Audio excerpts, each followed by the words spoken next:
Bonjour, bonjour, frères et sœurs. Nous sommes bien le 30 mars 2022 et vous voyez que le Seigneur a illuminé. Vous vous souvenez de cet endroit, voilà. Il vous montre comment était l'endroit avant que je ne sorte. Il a tout éclairé. Il nous a donc écoutés, frères et sœurs. Il a entendu les voix du Cameroun. Vous avez entendu comment j'ai été appelé du Cameroun par un frère qui était en compagnie de tous les autres. Vous voyez comment il a éclairé la maison de votre sœur qui était tout à l'heure dans l'ombre. Vous avez vu? Et nous ressortons. Il a noirci. Il vous a monté seulement parce que lui, il m'invite dehors. Nous ressortons. Gloire à Dieu. Nous assistons, je vous assure, à une pluie comme celle qui était à l'intérieur. Je n'étais pas sortie. Seigneur, tu es merveilleux. Il pleut, mes frères, mais vous verrez que si vous observez sur la route, l'arrivée du Seigneur est bien tracée. Vous voyez vous-même comment les arbres scintillent. Vous voyez sur le sol du goudron. Vous voyez bien, si vous regardez bien comment c'est blanchâtre, ça revient rejoindre notre table et là où votre sœur est. Et vous voyez le petit point qui nous guide. Il est là sous les fleurs, là. Je l'ai déjà vu. Et vous voyez la présence permanente de notre Seigneur sur les arbres, dans le balcon. Nous avons prié ensemble tout à l'heure et nous continuons. Nous continuons. Voyez vous-même comment ça dandine comme d'habitude. Les forces terrestres sont en éveil, puisque nous avons eu un coup de téléphone tout à l'heure du Cameroun. Et je répète, félicitations au lion indomptable. Un seul mot, continuez comme vous a toujours dit votre Père, notre Père patriarche. Rien ne sera plus comme avant. Dieu est avec nous. Il est revenu restaurer la souveraineté qui nous a été arrachée. Les gars, la jeunesse, nous allons travailler, nous allons construire nos routes, nous allons cultiver pour manger camerounais, comme papa nous a montré. Vous avez vu, il était parti avec vous dans son champ, le président de la République. Il avait les épis de maïs. Vous savez la signification de l'épi du maïs? Avec un épi de maïs, un seul épi, vous faites un champ. Un seul épi. Ça veut dire que, les gars, c'est nous qui avons la richesse. Dieu nous a donné toutes les richesses humaines, naturelles, agriculture. Prenez-moi ça en main. N'acceptez plus les Pepsi, les produits artificiels. L'eau, papa, voici la pluie qu'il a versée ce matin. Buvez l'eau des puits. Nous tous, on partait puiser dans les puits. Ce sont les eaux de puits là qu'on bloque. On creuse, on bloque, on vous fait jaillir ça et on vous vend ça. Il a dit plus de vente. Plus de vente. On dit gloire à Dieu. Gloire à Dieu. Plus de vente. Jamais plus de vente d'eau ni d'électricité au Cameroun. En Afrique en général, subsaharienne. Vous nous avez privés de la plus grande denrée que Dieu nous a donnée, l'eau. Vous nous avez privés de la plus belle lumière et grande lumière solaire que Dieu nous a donnée pour illuminer le jour et la nuit pour illuminer avec la lune Vous nous avez privés de tout ça pour nous vendre l'électricité. Vous voulez encore nous priver de notre sous-sol. Pour venir dire que c'est vous qui allez maintenant transporter tout, comme vous avez tellement puisé le diamant et tout ça. C'est vous qui venez nous dire, hein, parce qu'il va falloir maintenant, alors que le ministère des mines, où moi j'ai commencé le travail, je connais. Vous allez nous donner la situation de l'exploitation de toutes les ressources minières du Cameroun.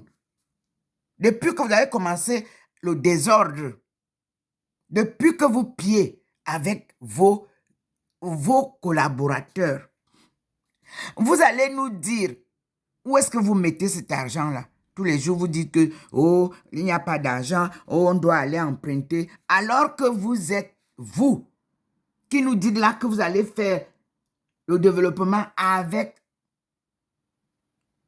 les rêves. Mes frères et sœurs, le développement chinois auquel j'ai participé, je vous répète que j'ai les films en Chine que, hein, quand on va commencer à vous balancer les films sur Ndoma Melingi Thérèse, vous de la télévision, la radio, la CRTV, qui refusez de présenter Ndoma Melingi aux Camerounais, vous avez des films sur moi. Vous en avez. Vous refusez de parler du développement, le vrai développement économique pour lequel je suis sorti et que vous connaissez très bien.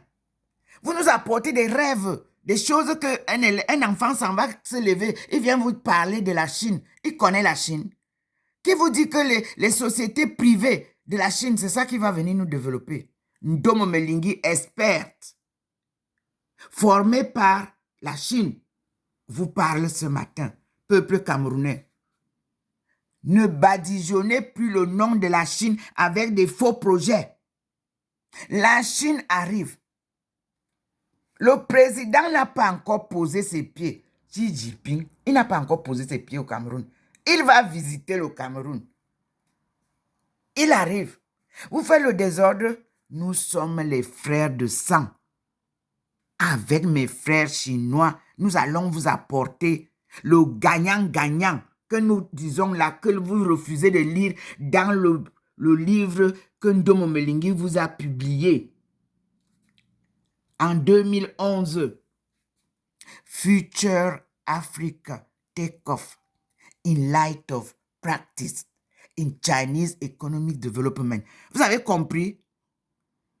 Vous allez apprendre la pratique que les Chinois, eux, ils ont appliqué pour se développer. Vous n'allez pas nous apporter des bidons projets pour nous dire que c'est la Chine qui vous dit que c'est la Chine qui fait que il n'y aura pas de partenaire privé avec la Chine. C'est l'État qui va aider l'État camerounais à poser les bases de développement. C'est ce que Mao Zedong avait fait. Vous l'avez chassé. Mao Zedong, c'est lui qui a construit la maison du peuple. C'est cette maison du peuple-là qui était l'introduction de ce que nous allons réaliser avec nos frères de sang. Je vous dis bien que je fais partie de la première génération de la Chine.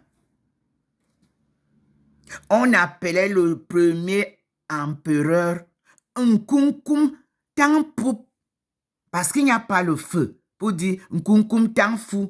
Non, Nkunkum Tangpup, c'était le premier empereur de la dynastie Tang. J'y ai séjourné. Je suis allé au Creuset. J'ai séjourné dans le palais de Confucius. Que vous dites comme ça. Mais il s'appelait comment? Fueze. Donc, en étonne, comment Fueze. J'ai été là-bas. J'ai les photos. Ils m'ont accueilli en princesse. Ils m'ont éduqué. Ils m'ont parlé. Ils m'ont expliqué. Moi, j'étais à l'école des vieux. Vous voulez faire l'école des jeunes. Les jeunes n'ont aucune expérience. Ils veulent courir vite. Ils ne peuvent rien nous dire. Un projet qu'un jeune apporte au Cameroun, qu'il soit né au Cameroun, qu'il soit de l'extérieur, sans la bénédiction des vieux, ce n'est pas un projet fiable. Une experte en économie mondiale, développement économique, relations internationales, là que vous entendez. Les gars, il n'y en a pas deux. C'est votre sœur qui est la première économiste diplômée d'État de la coopération Chine-Afrique. Il n'y en a pas deux. Je peux en être fier ce matin. Parce que vous m'envoyez des choses pour m'énerver. Je n'ai pas besoin de m'énerver parce que Dieu est avec moi. Le projet que je tiens en main, je suis parti avec ce projet du Cameroun pour la Chine. Je n'ai pas inventé comme vous voulez inventer là. C'est un projet camerounais. C'est le développement communautaire que vous avez là-bas, le projet là, que ceux qui disent qu'ils veulent devenir président ont copié. C'est moi qui vous dis, parce qu'ils étaient au gouvernement.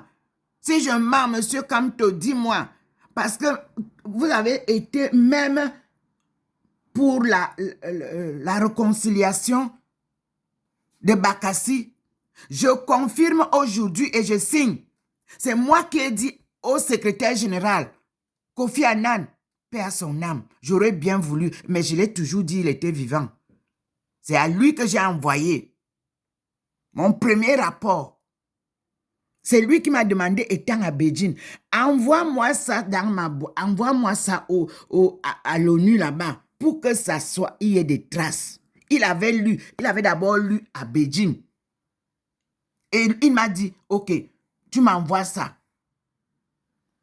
Allez retrouver ça au 21 juin 2001. Vous trouverez ça là-bas, dans les affaires de feu Kofi Annan. Et quand on causait, je lui ai dit, papa, pour que le développement de l'Afrique subsaharienne réussisse, s'il te plaît, réconcilie-moi les deux présidents là, du Cameroun et du Nigeria, parce que nous sommes des cousins. Vérifiez si nous ne sommes pas des cousins et cousines. Je lui ai dit que mon oncle, Njana, il était militaire. Il a été envoyé au Nigeria quand on déporté. Il a épousé une albinos. Allez demander à l'ambassade du Cameroun, du Nigeria. J'ai passé 2 ans là-bas. L'ambassade n'a pas pu me donner les informations sur mon oncle et mes neveux. Vous vous rendez compte? Le jeu que joue la diplomatie camerounaise. Je suis rentré sans voir là où mon oncle a été enterré. Je n'ai pas vu ma famille alors que je vous dis bien que oncle maternel, direct. Je suis parti en Chine. L'ambassade du Cameroun n'a pas été capable de me soutenir, mais elle faisait tout pour me détruire. Les Chinois ont dit, tu mens, vous mentez. Cette femme est entrée ici avec les drapeaux camerounais. En 1989, vous m'avez vu. Nous l'avons vue. Nous allons la soutenir parce que c'est nous qui l'avons invitée. Et merci au gouvernement chinois. Madame Mbalambala peut vous dire, maître, j'ai été reçu par le premier ministre chinois.